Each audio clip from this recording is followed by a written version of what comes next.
हिजाब में लिपटी यह महिला इन दिनों काफी सुर्खियों में है।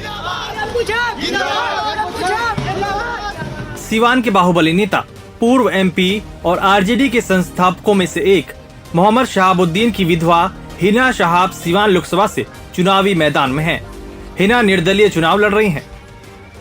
हम लोग सीवान से जुड़े हुए मिट्टी के लोग हैं। सीवान से मिट्टी से बहुत हम लोग नज़दीक हैं और कंटिन्यू हम लोग 2009 से 2009 तक मोहम्मद शहाबुद्दीन साहब एमपी रहे। उसके बाद उन्हें कोर्ट से परमिशन नहीं मिली। मैं 14 से 19 तक कंटिन्यू मैं फील्ड में रही, सभी के सुख दुख में रही, हमेशा जन जन में मैं जाती रही।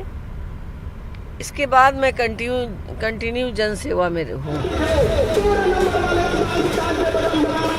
ये तीसरी बार है जब हिना चुनाव के मैदान में अपनी किस्मत आजमा रही है। इससे पहले 2 बार आरजेडी के चुनाव चिन्ह पर लड़ी हैं, लेकिन इस बार उन्होंने टिकट लेने से ही साफ इंकार कर दिया था। हिना का मानना है कि उनके पति मोहम्मद शहाबुद्दीन ने आरजेडी के लिए अपना खून पसीना एक किया, लेकिन उनकी मौत के बाद लालू परिवार या फिर आरजेडी ने उन्हें वो इज्जत नहीं बख्शी जिसके वो हकदार हैं। इतने सम्मानित वो नेता रहे, इतने सम्मानित वो मतलब जन सेवक रहे, तो उन्हें तो होना चाहिए ना। उनके मृत्यु के बाद उन्हें पार्टी के तरफ से श्रद्धांजलि समारोह करना चाहिए था और हर एक वर्ष पार्टी कार्यालय से लेकर और प्रखंड तक उनके लिए श्रद्धांजलि समारोह होना चाहिए था, जो नहीं हुआ। सब लोगों ने उन्हें भूल दिया, उन्हें नकार दिया। सीवान को राष्ट्रीय पटल पे पूरे देश ने जाना देश के प्रथम राष्ट्रपति राजेंद्र प्रसाद के जन्मस्थली के रूप में, और उसके बाद एक वक्त ऐसा आया जब सीवान को पूरा देश मोहम्मद शहाबुद्दीन के कारण जानता था। इस इलाके में उनकी इजाज़त के बिना एक पत्ता भी नहीं हिलता था, चाहे वो राजनेता हो या फिर कोई और। लेकिन उनके चले जाने के बाद स्थितियां बदली और अब उनकी जगह वापस पाने की जद्दोजहद कर रही हैं उनकी पत्नी हिना साहब, जो कि उतरी है मैदान में एक निर्दलीय की हैसियत से, लेकिन सभी दलीय प्रत्याशियों की नींद उड़ा चुकी है। हिना शहाब को पूरा भरोसा है कि मुस्लिम और उच्च जातियों का समर्थन उन्हें हासिल है। मंदिर हो या मस्जिद, चुनाव प्रचार के लिए वो हर जगह जा रही हैं। मेरा क्या था कि अगर कहीं भी मिलाद हो रहा है, कहीं भी यज्ञ हो रहा है, तो शामिल होने का हक सबका है।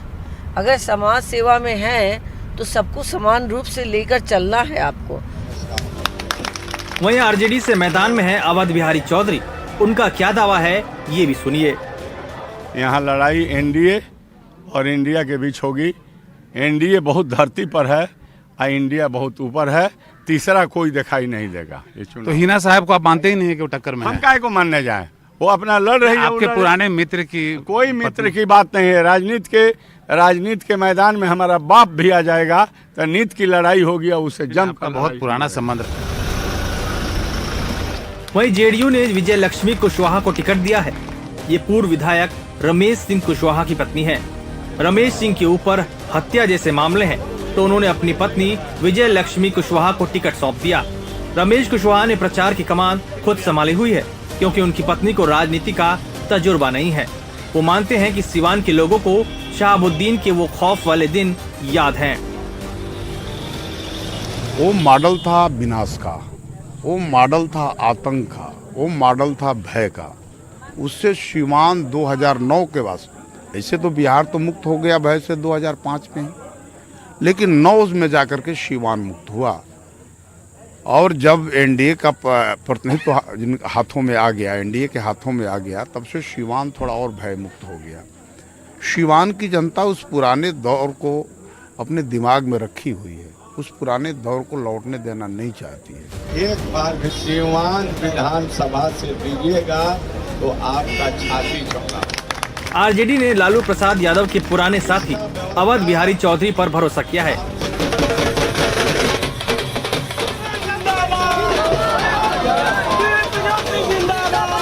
चौधरी सीवान सदर से 6 बार की विधायक हैं, पूर्व मंत्री हैं और पूर्व विधानसभा अध्यक्ष भी रहे हैं, लेकिन सांसद का चुनाव वह पहली बार लड़ रहे हैं। चौधरी खुद कभी शहाबुद्दीन के बेहद करीबी रहे थे। पर अब उनके तेवर बदले बदले हैं। वो हमको मदद करते थे, हम उनको मदद कर रहे थे। आज जो है आरजेडी में कोई लड़ता होगा तो हम आरजेडी के बात करेंगे। अब कोई दूसरे पार्टी में हो तो उसके बारे में हमको कहना क्या है। लड़ाई का मैदान अब क्या करें, चले घर बैठ जाए, अपना लड़ाई छोड़ दें। हम अब मित्रता निभाने का मतलब है कि मैंने मैदान से हम भाग जाएं और उनको मदद करें, तब न अच्छा रहेगा। मित्रता बतलाइए, आप ही बतलाइए। अरे आपसे पुराने लोग हैं, हम लड़ाई लड़ रहे हैं, वो अपना लड़ाई लड़ती हैं, तीसरा अपना लड़ाई लड़ रहा है। हम लड़ाई के मैदान में किसी से समझौता नहीं करते हैं।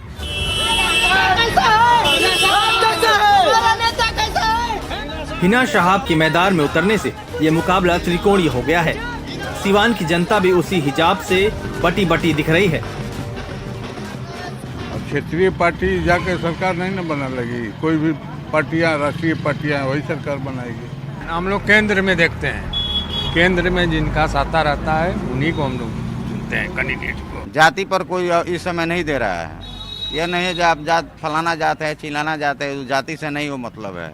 जो काम करेगा उसी को दिया जाएगा। क्या हिना साहब सही है अभी। क्यों सही है? क्योंकि उनको 20 साल से टाइम नहीं मिला है, वो कुछ करेंगे ऐसा लग रहा है। आप इनकी बात को मानते हैं? हाँ, सहमत है इस बात। वैसे सिवान के चुनाव में जातीय गणित बहुत मायने रखता है। यहाँ करीब 18 लाख मतदाता हैं, जिसमें करीब 3 लाख मुस्लिम है, 2.5 लाख यादव हैं, 1.25 लाख कुशवाहा हैं, तो वहीं 2.5 लाख ओबीसी हैं और करीब 4 लाख उच्च जाति के मतदाता हैं। सिवान में मुकाबला त्रिकोणीय है। एक और जहां राजद के अवध बिहारी चौधरी मैदान में है, वहीं जेडीयू के टिकट पे विजय लक्ष्मी कुशवाहा हैं और इन दोनों का सामना है मोहम्मद शहाबुद्दीन की पत्नी हिना साहब से। सिवान में खासे दबदबा रखने वाले मोहम्मद शहाबुद्दीन की पत्नी को क्या जनता का वैसा ही समर्थन मिलेगा जैसा उनके पति को मिलता आया है? और अगर ऐसा हुआ तो सिवान के परिणाम चौंकाने वाले हो सकते हैं। सिवान से प्रभाकर कुमार, एनडीटीवी इंडिया।